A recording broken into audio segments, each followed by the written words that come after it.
I've found a trend in the internet's ongoing search for futuristic tech. Something all of you keep pointing out and saying, this is the future, wow! It's the lack of bezels. A lot of people were asking me about the Mi Mix, Xiaomi's bezel-free phone. It was the talk of tech for like a whole week. What was funny about it though, when I was reading about it, was every single article wasn't saying how they were gonna line up and buy the Mi Mix. It was just how they said, I hope the iPhone 8 is something like this. No one was actually interested in buying it or making it their flagship phone.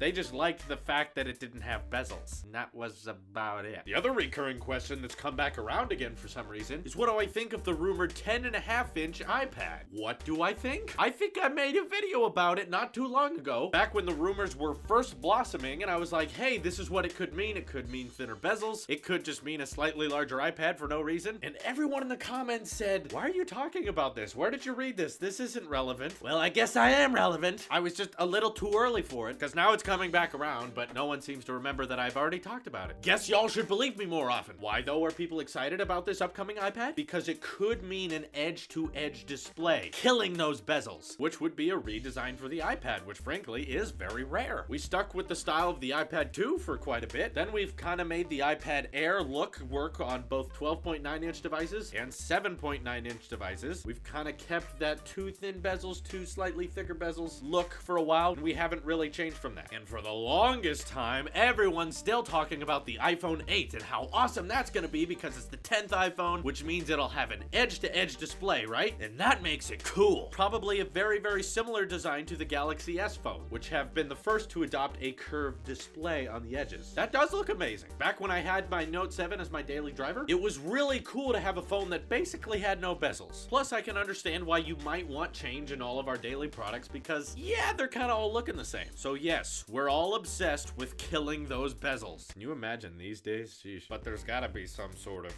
catch to this video, right? Yeah, of course there is. It looks cool for sure, but I think we're gonna get used to it very, very fast, unfortunately. I'm sorry, but this is fairly similar to my OLED argument. As in, yes, it is better, but it's not that drastic of a difference to make a massive change in your life while you're using your tech. I am not denying that it looks cool. I guarantee you I would love to have devices that remove the bezel as much as possible. Yes, it'd be great to have devices with that edge-to-edge display. Yes, I know, I get it. We all want this. You could make phones smaller while keeping the screen the same size. That's nice. iPads could receive a total new look with larger screens, but with the same feel and shape. Yes, that's great, but remember everybody, you're getting really, really pumped for something that's not exactly functional. Does not provide alternate options when you're using your phone, which means once you have it, you can say, yeah, this is great, I love it. And then about a couple hours goes by and you're not really thinking about it anymore. I'm not trying to say you're all wrong for liking a bezel-less device. You're not. I'm totally with you. I'm just saying, please don't let that alone to be the reason for buying a device or saving up for a device that has yet to come out yet. Personally, I'm not actually that excited for a 10.5-inch iPad. I like the size of the one I have now. The specs on it are very good. It has the processing power to do some great things. The problem is it doesn't have pro apps. I would much rather see companies focus on making software that takes advantage of the specs we have already, rather than see them stuff even more specs into it and get rid of some of the bezels. Yeah, that's great, but that's not the problem with the iPad right now. I'm not gonna let design alone be a reason to upgrade. It has to provide some extra stuff. I'm sure the iPhone 8 will have very thin and maybe non-existent bezels, but that doesn't make me not want my iPhone 7 any less, even if its design hasn't changed much from the 6. In terms of features, I'm not really sure what else they're gonna add to the 8. They can only really improve on what's been done before, like a better camera, better speed, hopefully USB-C, perhaps portless charging, which again has been done before. And all of the people I know who have devices that can do, the Samsung wireless charging, none of them use that feature because they didn't want to pay